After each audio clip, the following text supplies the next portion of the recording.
সনদে একটা absolute criminal, একটা অ্যাম্বুলেন্সের খালাসি ড্রাইভার কাজ করা লোক আজকে হাজার হাজার কোটি টাকা মালিক আছে। ওষুধের ব্যবসায় করতো না, চাল ওষুধের ব্যবসায় করতো। শুধু কোমরে দড়ি বেঁধে ঘোরালোটা খুব একটু কম হয়ে যাবে, সঠিক ওষুধ দেওয়া দরকার আছে। দেখুন, ব্যারাকপুরে মাটি যে আছে, আমি বরাবরই বলি, ব্যারাকপুরে মাটি হলো রিয়েকশনারি মাটি। যা করবেন তার ফল এখানেই পাবেন। এখানকার মানুষ ওই ঠাকুর কি করবে তার অপেক্ষায় থাকে না। যে অত্যাচারী তার সঠিক জবাব দিয়ে দেয়, ওরও জবাব পেয়ে যাবে। নৈহাটি যারা অত্যাচারিত হয়েছে, যারা ভুক্তভোগী, তারা চাইছে সনদকে নৈহাটিতে কোমরে দড়ি বেঁধে ঘোরানো। শুধু কোমরে দড়ি বেঁধে ঘোরালোটা খুব একটু কম হয়ে যাবে। যা অত্যাচার করেছে, যেভাবে মহিলাদের উপরে শ্লীলতাহানি করেছে, মহিলাদের উপরে মেরেছে, অভয়া ঘটনা যখন মিছিল বেরিয়েছিল তাদেরকে মেরে হাত ভেঙে দিয়েছে, পা মাথা ফাটিয়ে দিয়েছে, জামা ছিঁড়ে দিয়েছিল, সে তার উপরে অত্যাচার যা করেছে, সে মায়েরা, দিদিরা, বোনেরা, সাধারণ মানুষ ক্ষমা করবে। অভয়া ঘটনা তো কোনো পলিটিক্যাল আন্দোলন ছিল না, সাধারণ আর মানুষের আন্দোলন ছিল, তার উপরেও অত্যাচার হয়েছিল।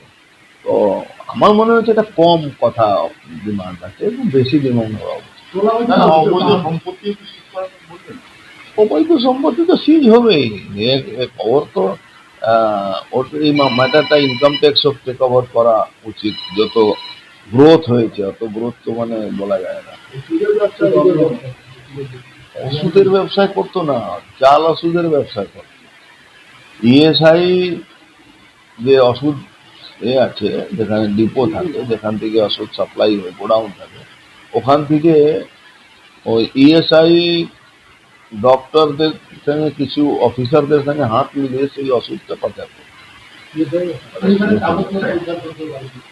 বললাম তো, অনেক কিছু ওর সঙ্গে যুক্ত আছে। ওর যা মানে যতগুলো কয়েকশো কোটি টাকা ওর কাছে, ডাম্পার থেকে নিয়ে, বুলডোজার থেকে নিয়ে, আপনার জেসিবি থেকে নিয়ে, আপনার মনে আছে ওই কল্যাণী হাইওয়েতে যত ড্রেন তৈরি হয়েছে, আপনি যান ড্রেনটা, ড্রেন যেভাবে তৈরি হয়েছে, ইট মারলে ড্রেন ভেঙে যাবে, মানে লোহা শাবল মারতে হবে না, ইট মারলে ভেঙে যাবে।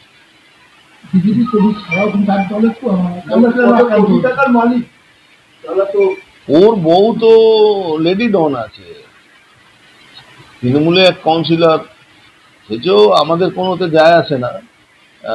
অঞ্জন দাশগুপ্তার ভাই যে ফারার আসামি আছে, পার্থ দাশগুপ্তা, তাকে তো ওর অফিসের মধ্যে ঢুকে চর থাপড় মেরেছে। কিন্তু এরা তো সব তোলাবাজ, এদের ওই সব ব্যাপার থাকে না, কে মারলো কে এ করলো, এটা তো নির্লজ্জ, ওই জন্য এরা কোনো রিয়াকশন করে না। পাথর ব্যবসায়ী টুলু মন্ডল, তার সঙ্গেও নাম জড়িয়ে যাচ্ছে সমস্ত। নাম জোড়াবার ব্যাপার নেই, পার্থ টুলুর সঙ্গে সনদের যোগাযোগ আছে।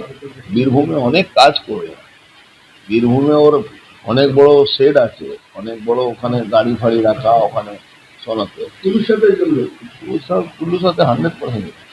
তৃণমূলের বিধায়ক হিসাবে কম, ওকে একটা তোলাবাজ, অত্যাচারী, গুন্ডা, মানুষের সম্পত্তি লুট করা, এর হিসাবে মানুষ ওকে বেশি জানতো। ও তো বাই ইলেকশনে, সেই দিনই আপনি জানেন, যেদিন বাই ইলেকশনে জিতেছিল, সেই দিনই জওয়াহরলাল থানার সামনে একজন বিজেপি কর্মীকে খুন হয়েছিল।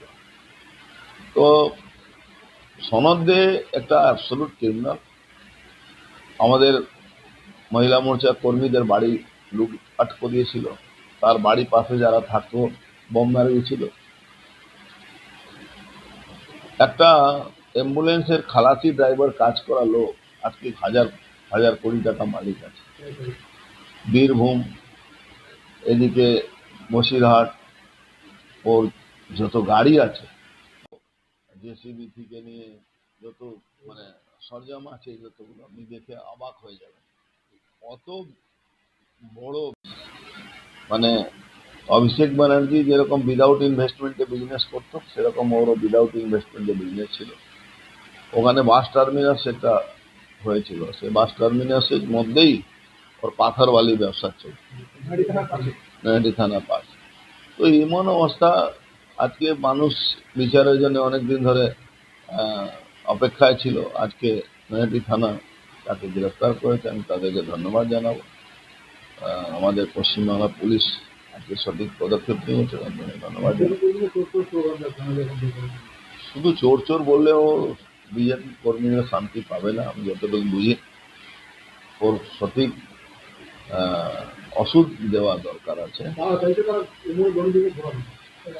কোমরে দড়ি বেঁধে তো ঘুরবে, ওটা নিয়ে, কিন্তু যে অত্যাচার করেছে মানুষ কিন্তু ওকে ক্ষমা করবে না। আরো ভালো ভালো খবর দেখতে সাবস্ক্রাইব করুন বাংলা হান্টের ইউটিউব চ্যানেল। বাংলা হান্টের আরো খবর দেখতে নজর রাখুন। বাংলা খবর মানেই বাংলা হান্ট।